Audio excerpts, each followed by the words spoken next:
सारथी।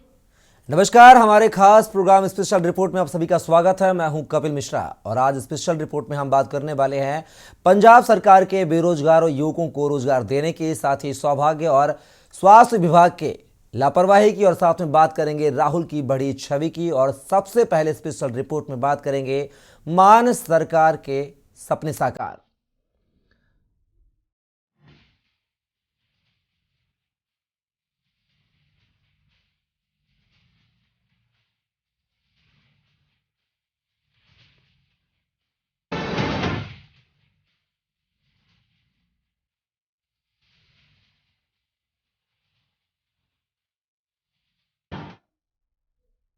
जी हाँ, special report में बात मान सरकार सपने साकार की। पंजाब में मान सरकार लगातार वादों को पूरा करने में जुटी हुई है। राज्य में युवाओं से किया गया वादा पूरा हो रहा है। बीते साल में राज्य के 25,000 से अधिक बेरोजगारों को नौकरियां दी गई हैं।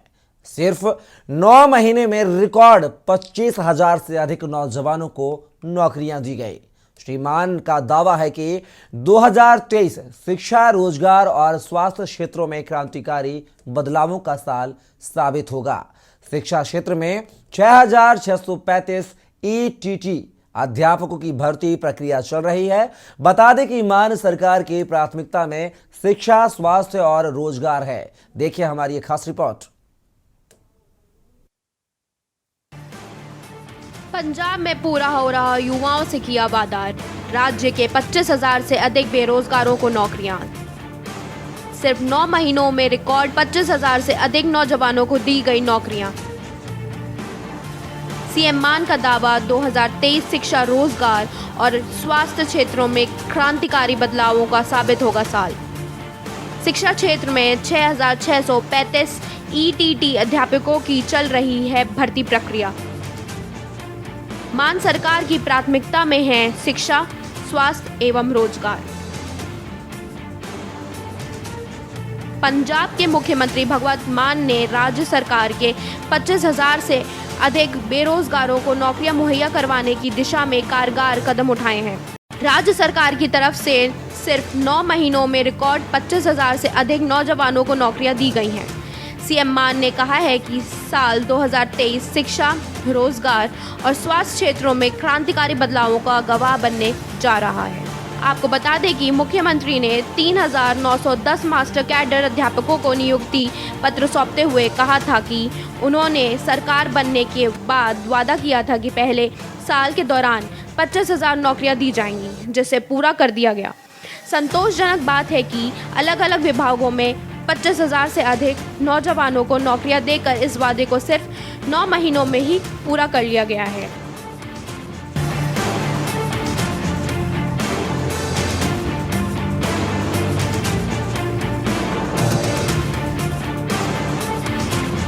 मुख्यमंत्री ने कहा है कि सिर्फ शिक्षा क्षेत्र में ही 6,635 ईईटी अध्यापकों की भर्ती प्रक्रिया चल रही है, जबकि 5,994 और अध्यापकों की भर्ती का नया विज्ञापन भी जारी किया गया है।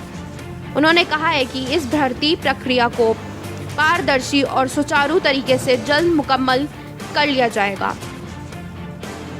मुख्यमंत्री भगवंत मान के मुताबिक शिक्षा, स्वास्थ्य और रोजगार जैसे 3 क्षेत्र हमारी सरकार के प्राथमिक क्षेत्र हैं।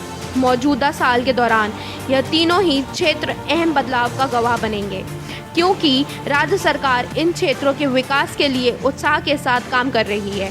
भगवंत मान ने कहा है कि राज्य सरकार का ध्यान इन क्षेत्रों में कर्मचारियों की भर्ती और बुनियादी ढांचे का विकास करके राज्य के हुनरमंद नौजवानों के विदेशों में जाने के रुझान को रोकने पर केंद्रित है।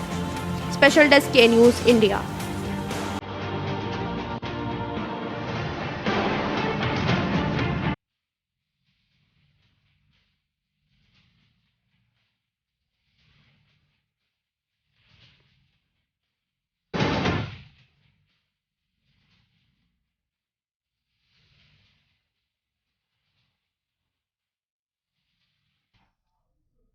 और अब स्पेशल रिपोर्ट में बात करेंगे बत्ती गुल मीटर चालू की।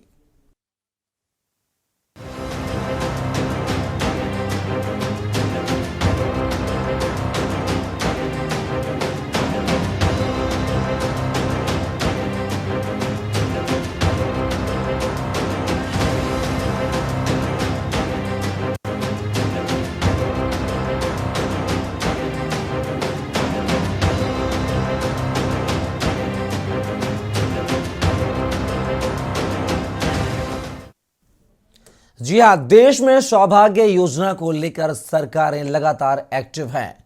फिर भी अगर इस योजना को लोगों को पूरा लाभ नहीं मिल पा रहा है तो इसका कारण महकमे की लापरवाही है। बात गोंडा की करें तो यहां के एक गांव में रोशनी की बात दूर, अंधेर गर्दी का आलम है। चलिए पूरा क्या है मामला आपको दिखाते हैं इस स्पेशल रिपोर्ट में। गोंडा में सौभाग्य योजना का मजाक, गांव में बिजली आई नहीं, थमाए जा रहे बिल लेकर अपनी किस्मत पर रोते नजर आ रहे लोग। 5 साल पहले बिजली कनेक्शन का दिखाया गया था लॉलीपॉप। कैसे साकार होगा सरकार का संकल्प? सौभाग्य योजना के तहत हर घर को बिजली देने का किया जा रहा था दावा। बिजली पहुंचाने का दावा सिर्फ कागजों तक सिमटा। एक हाथ में जंग खाते मीटर तो दूसरे हाथ में बिजली का बिल लेकर लोग अपनी किस्मत पर रोते नजर आ रहे हैं। जहां ये हाल यूपी के गोंडा जिले के तहसील तबरगंज के जेठासी गांव का है, जहां 5 साल पहले गांव वालों में यह उम्मीद जगी थी कि इनके घर में भी रोशनी आएगी। लेकिन इन गांव वालों को क्या पता था कि बिजली तो नहीं आएगी लेकिन बिल आना शुरू हो जाएगा। अब ये गरीब परिवार बिजली बिल को कैसे जमा करें जब इन्होंने बिजली का इस्तेमाल ही नहीं किया और बिजली विभाग लगातार गांव वालों को बिल थमा रहा है। बता दें कि गोंडा जिले के जेठासी गांव में 5 साल पहले विद्युत विभाग के जिम्मेदार अधिकारियों ने गांव वालों को बिजली कनेक्शन का लॉलीपॉप दिखाया था। खाना पूर्ति के लिए गांव में बिजली के पोल लगा दिए गए और घरों में मीटर भी उजड़ दिए गए, लेकिन बिजली की आपूर्ति नहीं की गई, जबकि विभाग हर महीने बिजली का बिल देना नहीं भूलता है। श्रीचंद नाम है। कहाँ के रहने वाले हैं आप? जेठासी उमरी। अच्छा, आप लोगों के घर में मीटर लगा दिया गया और बिजली भी नहीं है और लगातार 5 साल से बिल थमाए जा रहे हैं। हाँ, बिजली नहीं ऐसा बिल आए गए। कितनी दिक्कतें हो रही हैं? बहुत दिक्कत। अच्छा, तो कितने साल से ये लगातार आप लोगों के पास बिल आ रहा है? 5 साल है। अच्छा, कितना बिल बाकी है आपका? 20,335 रुपया। अच्छा। हाँ। फिलहाल ग्रामीणों का कहना है कि जब हम लोगों ने बिजली का इस्तेमाल ही नहीं किया तो बिल क्यों जमा करें। ये लोग सिस्टम के अत्याचार से जूझ रहे हैं, लेकिन ग्रामीण का दुख दर्द कोई सुनने वाला नहीं है। लाइट 5 साल होगा साहब। लाइट कनेक्शन कहेगा लेकिन लाइट वही आपको दिन नहीं जली, आपको मिनट।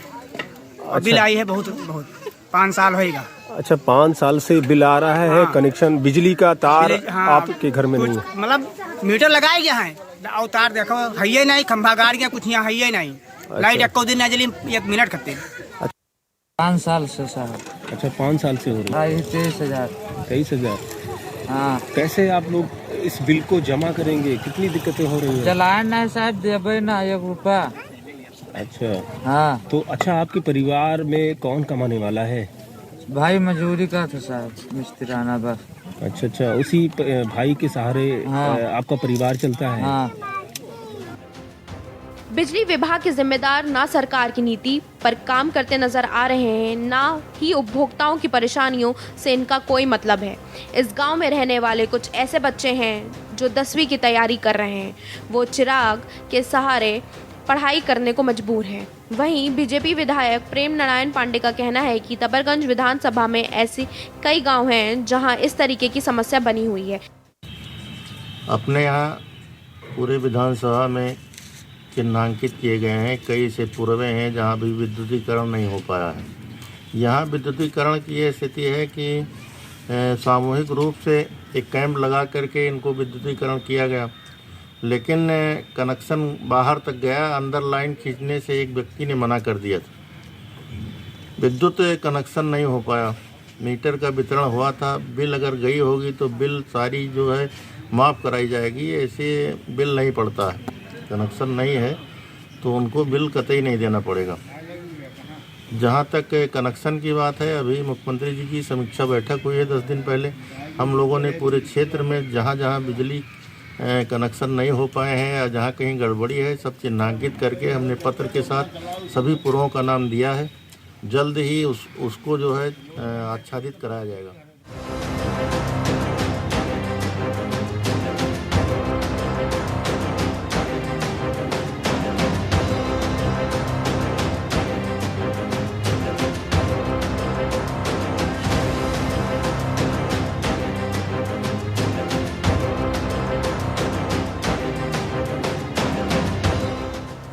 ऐसे में सबसे बड़ा सवाल यह खड़ा होता है कि पिछले 5 वर्षों से जिस तरीके से लगातार ग्रामीणों को बकाया बिल थमाया जा रहा है, इसका निदान आखिर कब तक हो पाता है। बिजली विभाग की कारस्तानी पर क्या सरकार की कार्रवाई का हंटर चलेगा या फिर अधिकारियों कर्मचारियों का ऐसा ही रवैया बना रहेगा। स्पेशल डेस्क के न्यूज़ इंडिया। और अब स्पेशल रिपोर्ट में सारथी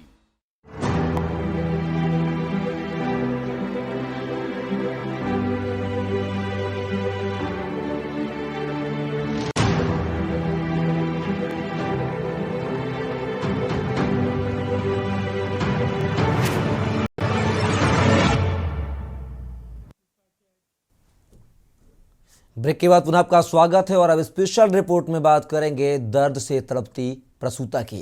यूपी में योगी सरकार मुकम्मल स्वास्थ्य सेवाओं को लेकर कई बड़े कदम उठाए हैं। इसके बाद भी सूबे में स्वास्थ्य सेवाओं का बुरा हाल है। जालौन में अस्पताल कैंपस में प्रसूता दर्द से तड़पती मिली तो वहीं कानपुर देहात के रसूलाबाद में भी स्वास्थ्य सेवाओं के नाम पर मरीजों की जेब में डांका डाले जाने की खबरें मिली हैं। सरकारी मंशा को पलीता लगाने के मामले पर देखिए हमारी एक खास रिपोर्ट। स्वास्थ्य सेवाओं का बुरा हाल। महिला अस्पताल परिसर जालौन में दिखी अंधेर। सर्द हवाओं में खुले आसमान के नीचे दर्द से तड़पती रही प्रसूता। पलीता लगाने पर तुले महकमे के जिम्मेदार। नर्सों ने दिखाई हेकड़ी, पीड़िता से गलत बर्ताव का आरोप। ये तस्वीर देखिए, ये महिला अस्पताल परिसर जालौन की है, जहां प्रसव के लिए सामुदायिक स्वास्थ्य केंद्र आई महिला को खुले आसमान के नीचे लेटने को मजबूर होना पड़ा। महिला अस्पताल परिसर में सर्द हवाओं में खुले आसमान के नीचे दर्द से तड़पती रही, लेकिन भगवान का रूप कहलाए जाने वाले डॉक्टरों का दिल नहीं पसीजा। चेक नहीं कर रहे, चेक कर ले जो कही हम क्या कह रहे हैं? जो कहीं के भागो जा रहा बच्चा तो का मतलब कोई जैसे बहू है भाई भड़बड़ा रही लड़का बिटिया नहीं है, खड़ी नहीं हो पा रही। देख लो क्या नाम है बहू? आशा। क्या बजे आई थी आप? 12 बजे आ गए थे। रात में दिन में? तो आपका कह रही थी 4 घंटे बाद देख रहे हैं, 1 घंटा बाद फिर देखेंगे। 4 रात में हुआ क्या कह रही? 4 घंटे बाद देखेंगे। एडमिट कराओ, एडमिट नहीं कर रही। भर्ती के लिए नहीं कहा तुमने? यहाँ यान कही थी कि चेक कर ले। बाहर लेट हो जाए कह रही हैं। अच्छा,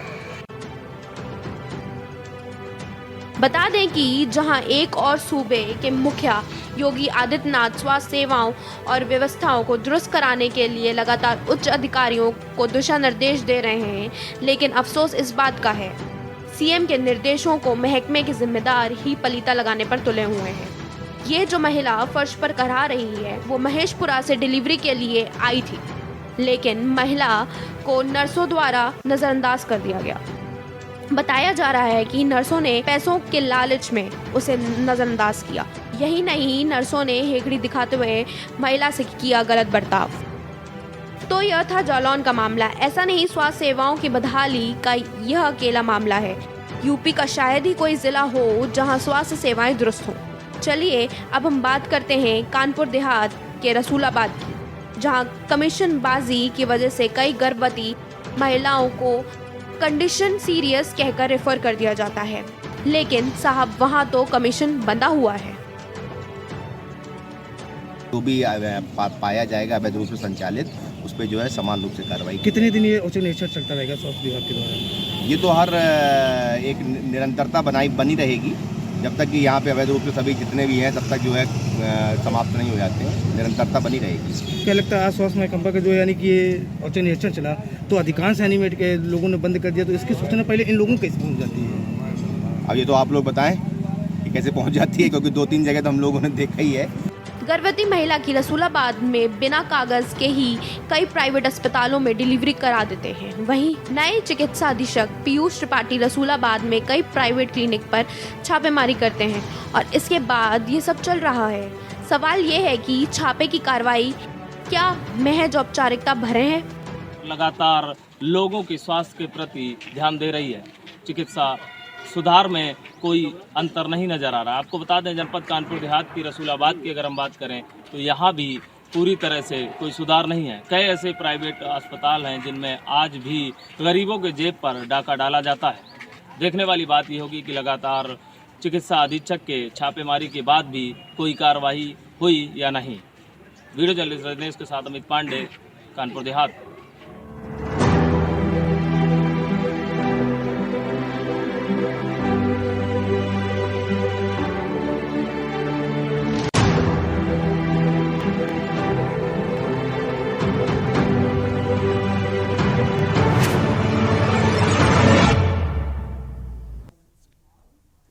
और अब स्पेशल रिपोर्ट में बात करेंगे राहुल की बदली छवि की, लेकिन दिखाएंगे ब्रेक।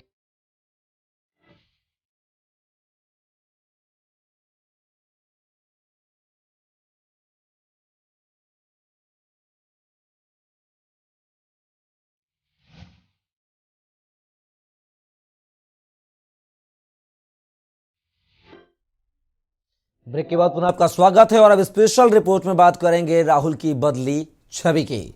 भारत जोड़ो यात्रा के दौरान जिस तरह से यात्रा अपने मुकाम की ओर बढ़ती जा रही है, वैसे वैसे राहुल की छवि में भी परिवर्तन आता जा रहा है। पहले सोशल मीडिया में आलोचना के शिकार होते आए राहुल ने यात्रा के दौरान अपने आप को अडिग, निडर, गंभीर और जीवटता वाला प्रदर्शित किया है। उससे कांग्रेस पार्टी को भविष्य में लाभ मिलने के संकेत मिलने लगे हैं। देखिए हमारी खास रिपोर्ट।